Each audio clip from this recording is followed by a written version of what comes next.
This is my life hack for playing Warhammer 40k. Step 1. Acquire 40k 8th edition rulebook published in 2017. Like so, or get it whatever format you want. Step 2. Acquire the 40k 8th edition index books. Like these here, there's 5 in total. Step 3. Acquire the 40k 8th edition Imperial Armour index books. Step 4. Acquire Chapter Approved 2017. Chapter Approved 2017 will give you the minor points adjustments for all of the index books, as they were all published in the same year as the rulebook, including the Imperial Armour indexes. Now you have 2 options for figures. You can play with any 40k models pretty much from its entire range over the years that 40k has existed in various editions, including many of the recent sculpts. And my now preferred option, you can play with 6mm epic scale models using official or proxy models with the 1997 or onwards strip bases. They have 5 figures on a rectangular base for standard troops, and then all of the vehicles and larger units are either without a base or on a single base like 40k. Then to acquire those proxy models, if you go to miniwars.co.uk/epic-40k, there'll be a list of all the official models across the epic range, which covers all of your Warhammer 40k models in both the Forge world and the regular 40k game. Pretty much there's going to be all of the proxies matching up from various companies where you can buy the lookalikes. My favourite of the proxy model suppliers is Vanguard Miniatures. You go to vanguardminiatures.co.uk, then go to the product category, Defeat in Detail 6mm, and take a look. You'll find some great models there for sure, among others. Now apply the following house rules to your game of 40k. Instead of following standard rolling to see who goes first and carrying out alternating turns for your entire force or army, replace with the following. Place the same uniquely coloured dice for each unit in a player's force into a single opaque bag. Roll a d6 for every player's force and add the following modifiers to the roll. +1 for every HQ unit still alive in your force. +1 if you're playing Tyranids, Craftworld Eldari, Drukhari, Ynnari, Harlequins, or the majority of the units in your force are Legion of the Damned and or Adeptus Custodes. Whoever gets the highest score can activate a single unit plus any attached characters first this turn. Do not take out one of your coloured dice, or you may select a player to activate a single unit plus any attached characters and take one of the force's coloured dice out of the bag and place it next to the unit once it is finished activating. Keep re-rolling draws, still applying the modifiers until there is a higher score. After the first unit activation is complete, keep blind pulling dice from the bag and activating a unit relating to the matching force of the dice colour. Carry this out until all units on the table and in reserve have carried out their activation. Start a new turn and place all dice matching up with each surviving unit back into the bag and discard the rest. Carry out the above procedure until there's a victory according to the mission being played. For playing with 6mm epic 40k miniatures, represent each 5 models on the base as a single miniature for coherency and cover.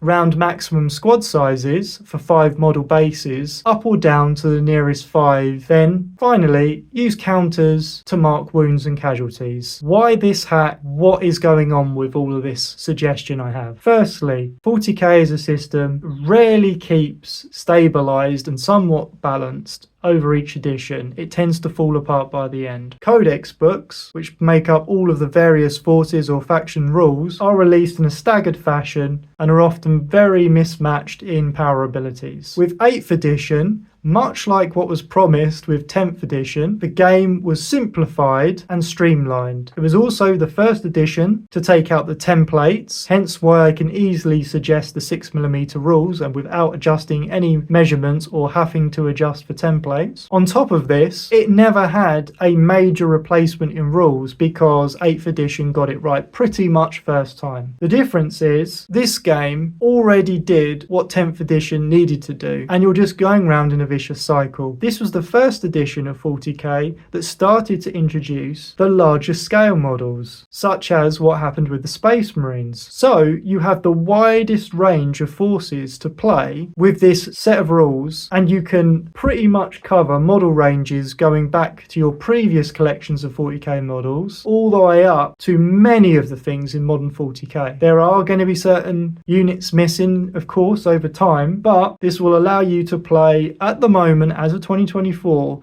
most units from the new game and most units stretching back to all previous editions from whatever scale of models. Once we move into 6mm epic rules, this is where Forge World indexes come in. So it's easy to collect for all of the factions at the same time as the regular index books. Therefore, you can use the epic equivalents because most of the core epic units, Titans down to the super heavies, have profiles for regular 8th edition 40k in these books. Because of that, the price becomes affordable. You can play huge all-day games that an entire likely war game club would have to play on a 6x4, and you're not, as I say, breaking the bank. Additionally, this was the first edition of 40k that introduced the option of either using points or power levels per unit. This becomes quite a nice setup for usage when you're using the power levels when you start introducing the Forge World units, which also have the power levels. For instance, we have here power 10. Once we get to the larger games where you're including multiple Forge World models and regular 40k models, the points balance seems to matter less because you're just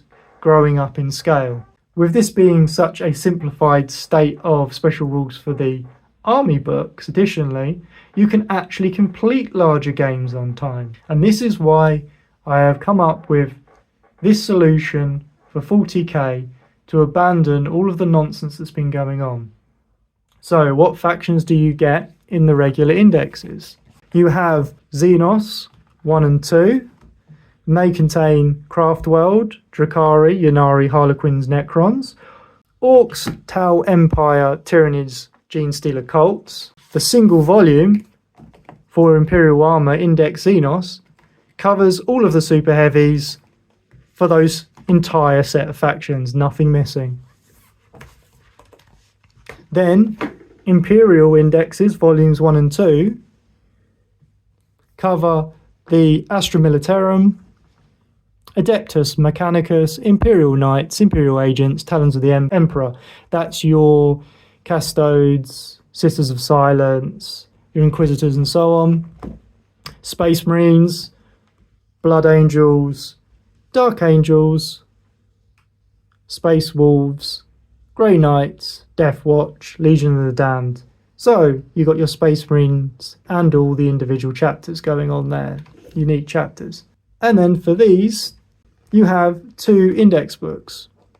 For the Space Marines, you have the Adeptus Astartes Imperial Armour book, and then for all the rest, and covering some crossover, you have index forces for the Astra Militarum.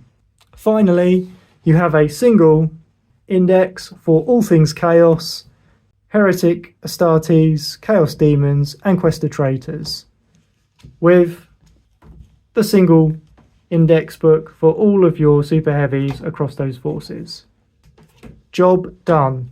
Enjoy 40k once again, move away from the programming, chasing one edition to the next, and have a laugh. Later.